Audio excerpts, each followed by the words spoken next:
Hello, everyone, and welcome to the EV Geek Podcast, where we discuss all things EVs and renewable energy. I'm your host, Sebastian, and today I've got this beautiful black 2021 Model 3 Standard Range Plus. And my goal today is to discuss whether or not this is the new budget EV king. So, huge thank you to Evolve Auto here in North Little Rock, Arkansas for letting me borrow the car. They basically only sell EVs that can ship anywhere in the United States. And if you're interested in them, go check them out online, evolveauto.com. Look at all their inventory. They can do point of sale tax credit and all that jazz. But without further ado, let's plug in and get started.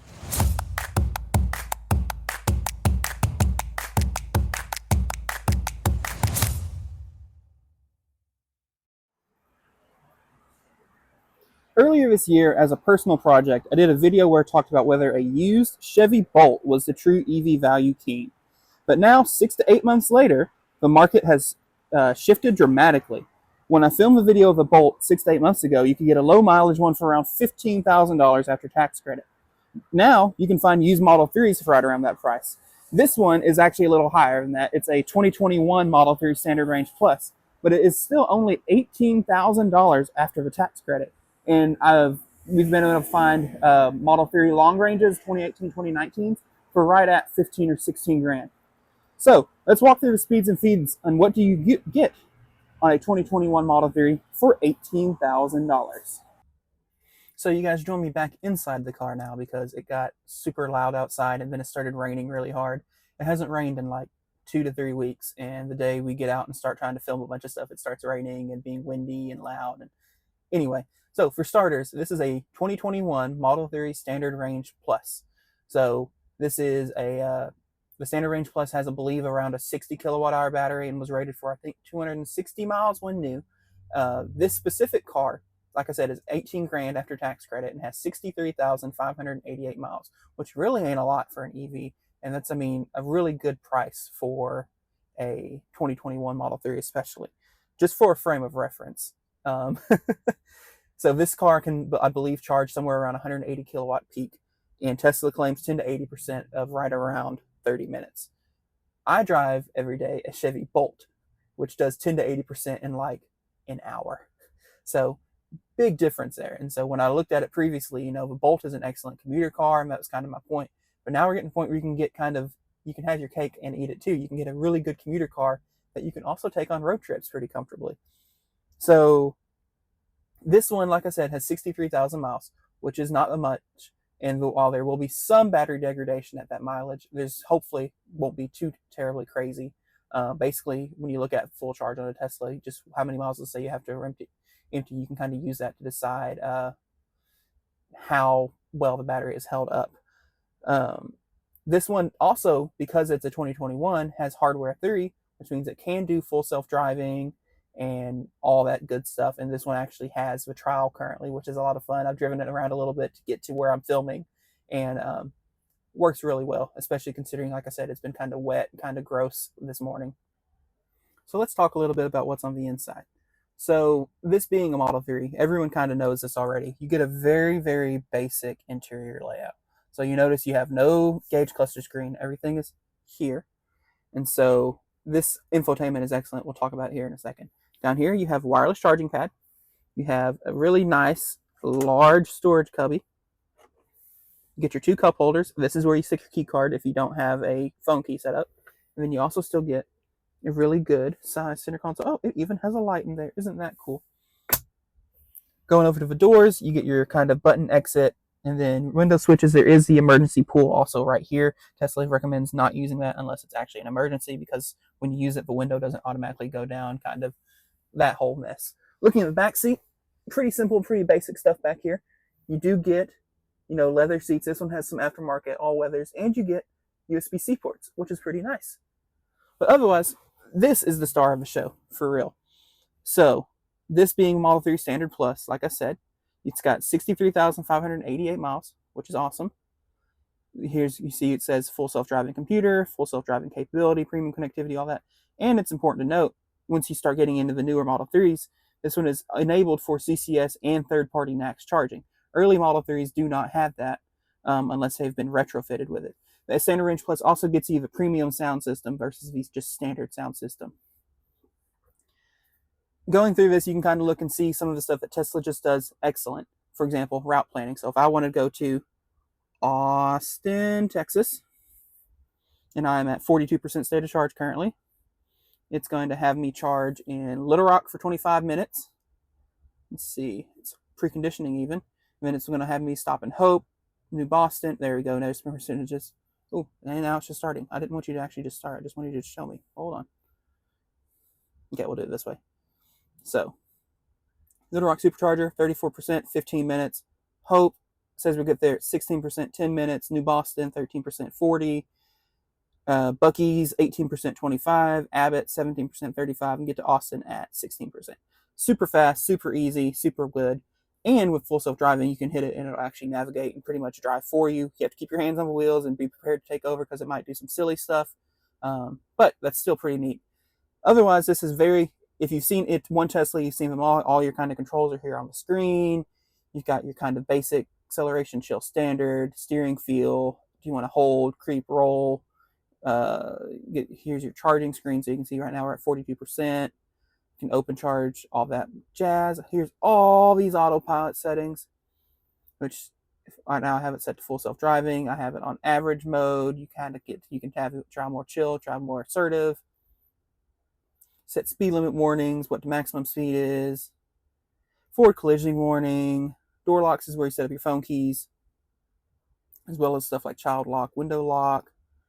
Lights, that's not anything interesting. Screen, trips. There's your trip computer so you can see. Since last charge, I've driven at 10 miles and used 2 kilowatt hours, or 9 miles. Trip A, 19,000 miles, and it's done 241 watt hour per mile, which ain't half bad. See anything else super interesting in here? Coming down here, one of the things Tesla does really well. So here's your climate controls. Super simple to use. You can swipe here to adjust your temperatures. You can do both sides, so you can have, actually, it might be single zone. Never mind. And there's not anything in the rear. You do get your heated seats on the standard range plus, which is cool. Turn those off. I don't need them right now. And then coming down here, you also get a bunch of apps, which this is nice. So, for example, Spotify, I was signed in earlier. And so it just works. It works exactly like Spotify does on your phone, which is awesome. And you get all sorts of other stuff. You get a built-in dash cam if you have a thumb drive plugged in. You get the toy box, which is full of games and stuff to keep you happy, keep you entertained.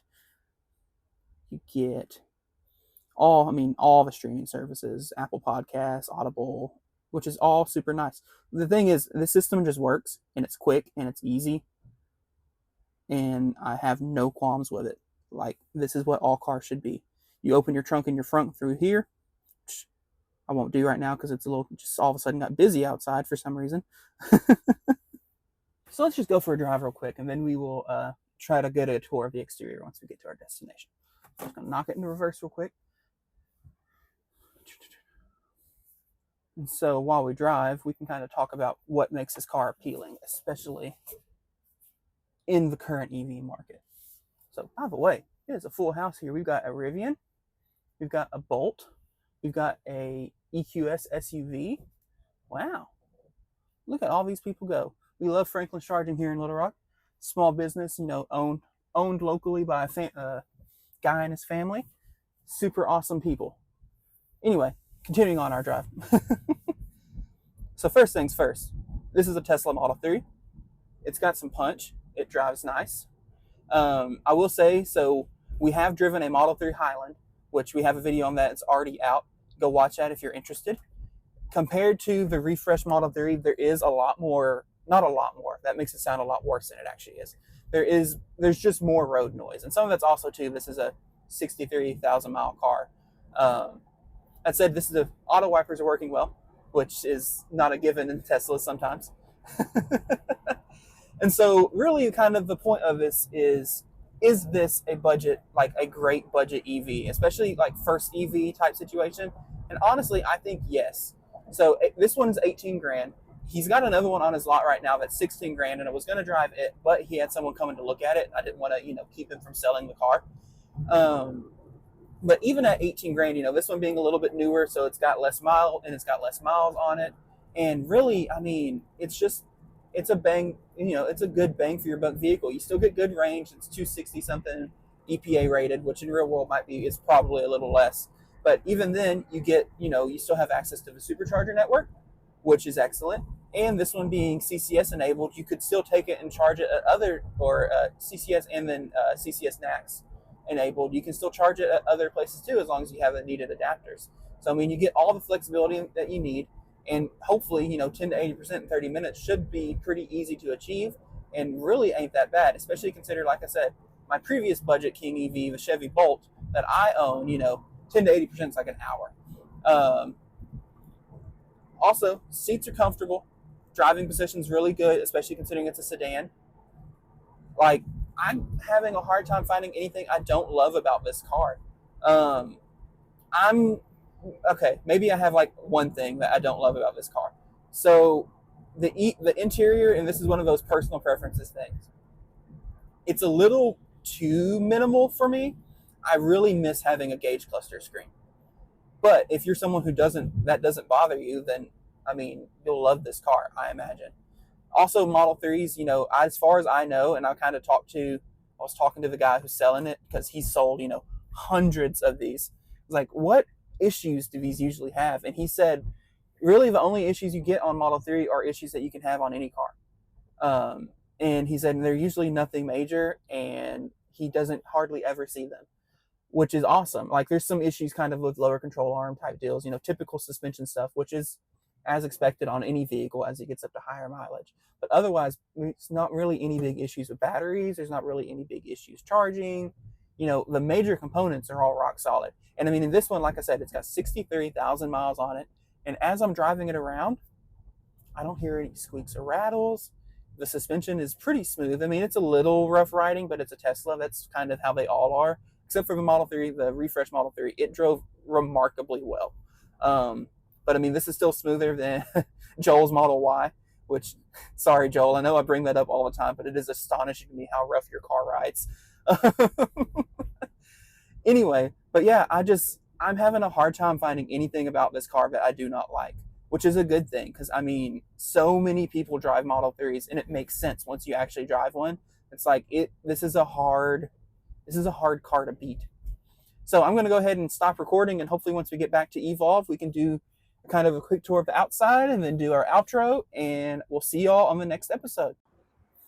So you guys join me back here at Evolve Auto again, and I'm actually going to be able to do a tour of the outside of the vehicle now. So just for starters, like I said, this is a 2021 SR Plus Model 3. It is black. The paint's in really good condition. It's got the non-aero wheels on it. I don't remember what these are called, but I believe these are 19s. I think they look really good on this car, especially with the black paint. And you got of course, like every Tesla, charge port is here on the driver's side. And if we come around here to the back, power trunk. And it's really, really large. Now, this one has some aftermarket all-weathers in it. But if I pop it open to here at the bottom, you can see it has a really big sub-trunk as well, which is super awesome. And you can, of course, you can put the seats down and use it as more storage, as always. Power closing as well, which is nice. You hop in here because I also want to pop the front trunk for us, which you do again from the screen. So I'm going to open the front.